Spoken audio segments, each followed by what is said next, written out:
Hi, I'm Trevor with Woodland Scenics. Today we're going to show you some simple tips and techniques for creating realistic rocks. Whether they're rocks for your riverbed or rocks for your cliffside, these tried and true techniques will make your layout come to life.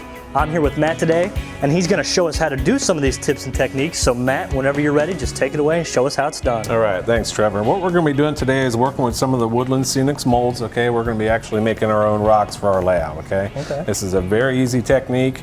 We're using some very durable molds that have a lot of detail in them, so when we fill these up with our lightweight Hydrocal and let them cure, we're going to be popping out some molds that are ready for your layout and ready for paint, okay? Excellent. Not a lot of work to it, it's just using a little bit of imagination and a little bit of time.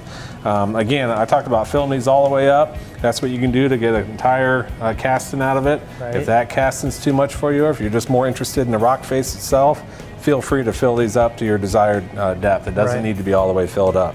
For example, I filled this one up about halfway. I really like the look of this particular casting, but that's a little bit big for my layout. Right. By filling it halfway, now I still get that same great detailed rock face, but a lot smaller rock. It's almost like a completely different rock. Yeah, absolutely. So one mold, you obviously can get a lot of different style rocks that are just owning one mold. Excellent. But the more molds you own, obviously the quicker your layout's going to take shape, okay?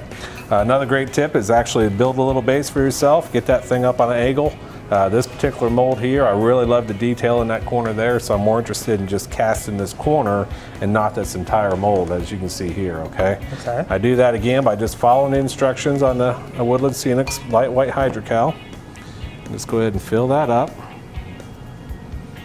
This stuff dries really fast. You're talking about 40 minutes and you're gonna have a rock that's ready for your layout. Very little cutting, very little shaving to get that to fit on there, okay? Right, you just did a little bitty part right there. It's amazing how you have so much more mold, but you just want that little bitty piece right there. So. Right, there's no reason to fill that all the way up if you're more interested in just a part of the mold, okay? And as you can see, the final from that, again, you know, the exact same mold, two different completely styled rocks. Right, okay? Like you said before, we've got all these different molds with about 4 or 5 different castings in each mold, but then you can fill them up in different variations and you got endless amount of rocks. Right, that's correct. And it's amazing how light they are too. You know, they're very lightweight, very durable once you get them on your layout, and they're ready for paint. So it's a very quick process and it's a really neat system, all right? Now, if you have a rock or there's a particular item that you want on your layout itself, feel free to make your own mold, okay? We can do that with the Woodland Scenics latex rubber.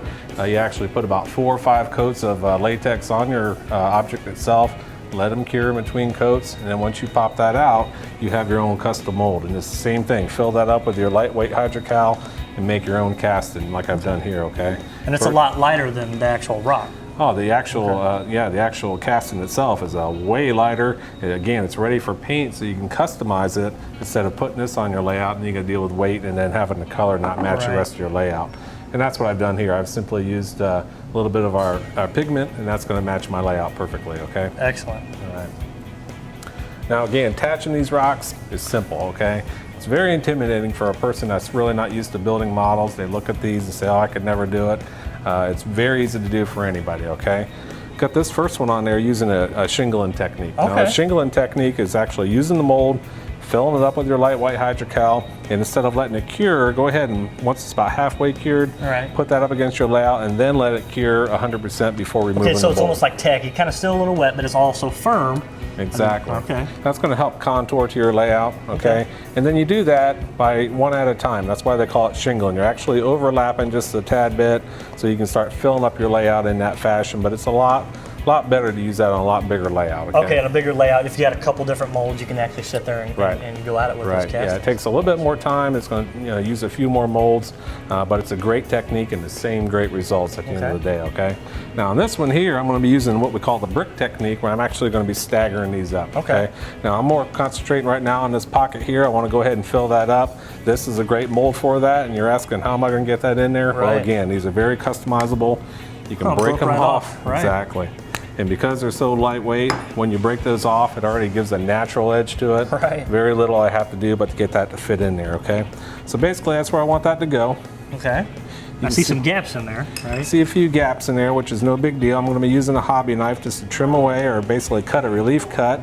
And that's not going to ruin the layout any, or you're not going to be able to see that cut later? Not going to be able to see that cut at all because I'm just basically making a relief cut that I can actually push in to help me let this sit flush. Right, the great thing about this is it looks so easy. I mean, you're making it seem like you just cast these rocks. You've already got this going, but you just make a relief cut and stick it right in there. Exactly. See, I'm just going to push that in a little bit. Okay. All right. And that's really going to help me. See how that just kind of lays in there nice and flush? Right. Okay, right. like that.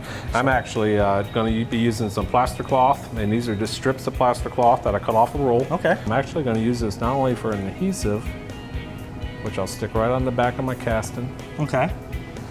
And now, could you use anything else for the back of that casting? You can use glue. You can use some of your lightweight Hydrocal. Okay. You know, whatever it is. Sometimes it's easier to wet both sides down too.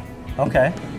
And then actually use this as an adhesive. Nothing fancy. All right, Stick it just right on the back, there. okay? Right. And as that cures into place, then I'll actually bond right to your layout and you don't have to worry about that falling off, okay? And same thing, just use the rest of your pieces here. And nothing fancy, you just want to fill in all your gaps. Right. Use maybe a tongue depressor to help you fill those all in. Fill them right in there.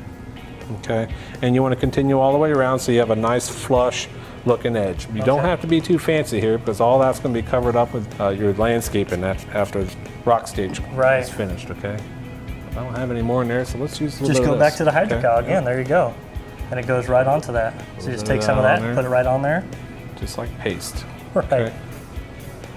And again, that fits right on there nice and neat. And I'll use that same technique with the plaster cloth, go around all your edges until it's all flush with your layout. That's awesome. Okay, now this one here, I've actually done that. Same molds, same rocks, and I've actually finished off all the edges. I started thinking about what my water is going to look like here, so I took an extra casting, broke that up into just little like pieces. one of these? Right. Just okay. Chip that off. Just kind of chip them off. You can chip off, use a hobby knife, whatever it is, and just make basically smaller rocks as your bigger rocks. So now, is there actually a mold for that also? If you want to buy the mold, we actually have a mold. It's going to help you with that process. Okay. It'll just give you a lot of little ones instead of a bunch of big ones, or you can make your own. Whatever like we said here, we got some left over, and that's perfect. Right, exactly. Now let's talk about painting these rocks up. Again, this is another very intimidating part of the modeling process. I know it is for me. Right, but it doesn't need to be. We've came up with a technique that's going to help you out quite a bit. Excellent. We're going to use what we call a leopard spotting technique. All right, we're using the Woodland Scenic pigments. I'm going to be using the yellow ochre, burnt umber, and a little bit of black. Okay. And with that combination, we're going to come up with a very realistic look, okay? And we call it leopard spotting because it's just that. I'm basically going to be spotting these rocks up. Don't forget your little ones. Right.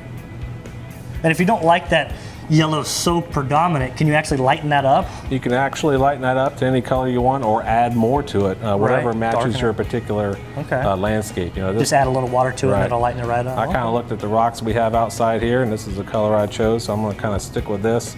But again, you can see from the samples in front of me, you can mix that up to any different amount of different color. Okay, see, like the yellow, you got some limestone in there, and the red, you got more of like an iron look to it. Okay, once we get into our black wash, this is just a black pigment with wash or water, and just simply go over the entire rock layout with that black.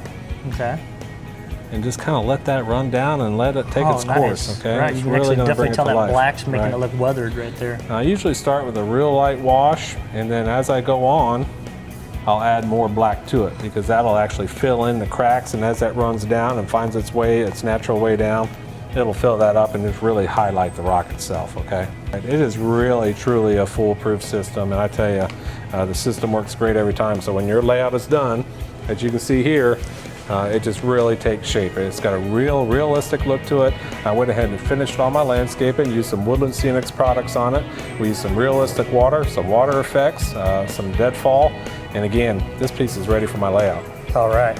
Well, thanks, Matt. Okay, you guys have seen some of those tips and techniques. We hope you guys utilize that at home, and we'll see you next time.